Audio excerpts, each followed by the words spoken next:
We've seen how structs can be used to group related data together, but sometimes you want one struct to reuse the same fields or behavior of another struct. We can achieve this in Go through embedding, and so that is what we're going to have a look at in this one. Okay, so here in my main.go, I have an address struct. It has two fields on there, city and state. And what I'm going to do is I'm going to embed address in another struct. And so here we'll say type. This will be user, and this will be a struct. We'll have a field called name, which will be a string. And then what I'm going to do is I'm going to embed address in here. So notice I don't say address and then give it a type, because what I'm doing is I am embedding address. And so what that means is that the user will be able to access the fields in address directly. So the user will have direct access to city and state. Let's put this in action, and so you can see exactly what I mean. So here we'll create a user with an address embedded. So user literal, user has a name. So we'll say name, Alice, and then we'll have an address.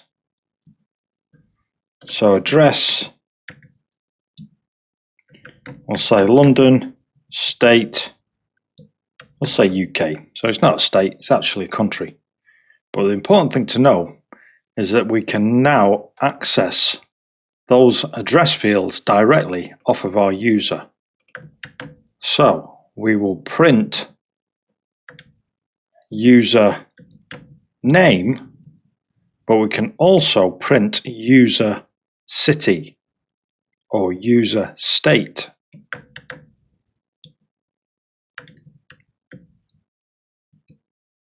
So if address was just a normal field on user and it wasn't embedded, what we'd have to do would be something like user.Address.City. But we don't need to do that. We can do this directly. Okay, let's run this. Go run main.go. And so as you can see, it prints out those fields as if they were fields directly on the user. And we call this field promotion. And so that difference that we just spoke about there is actually documented in the text version of the lesson. So check out this section on embedding versus named fields. So here we say you could also define the struct like this. And when we define it like this is not embedding, this is actually a named field. And when you define it like that, then in order to access like fields like city or state for the user, you would have to go through the address like this. But because we embedded, it promotes the fields, and so that's why we were able to access them directly. Alright, now let me show you how you can do the same thing with methods. So for the address here, I'm going to drop a method in here which is called full. So this is a receiver for address. And all it's going to do is, it's fairly simple. It's going to return a string which is city concatenated with a comma and state. Okay, so let's go and clear out main. In fact, we'll keep user as it is there, and we'll say full address, and we can call this off of user, so we can call user.Full.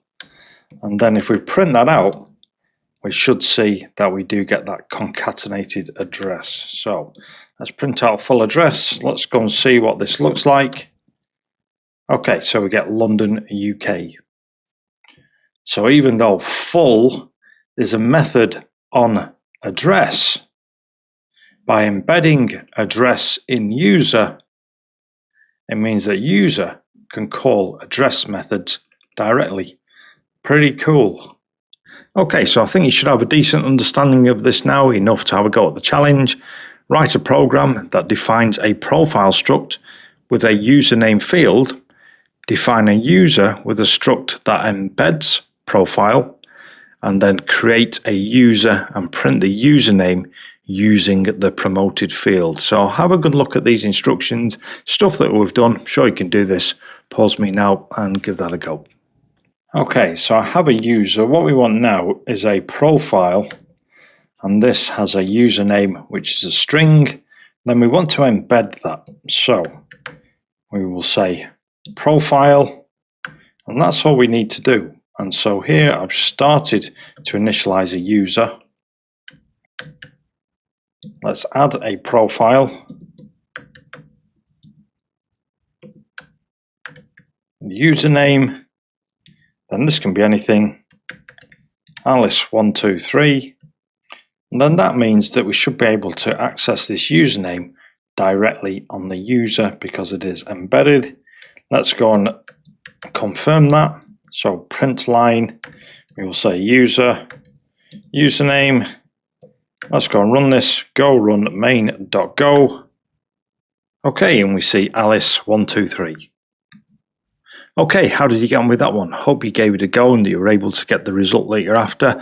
Embedded structs can be a really useful tool. Check out the text version of the lesson which tells you where you might want to use these as well. Hope you've enjoyed it. Make sure you give the video a like and also make sure you subscribe if you're on YouTube to show you more Go Bytes. I'll see you in the next one.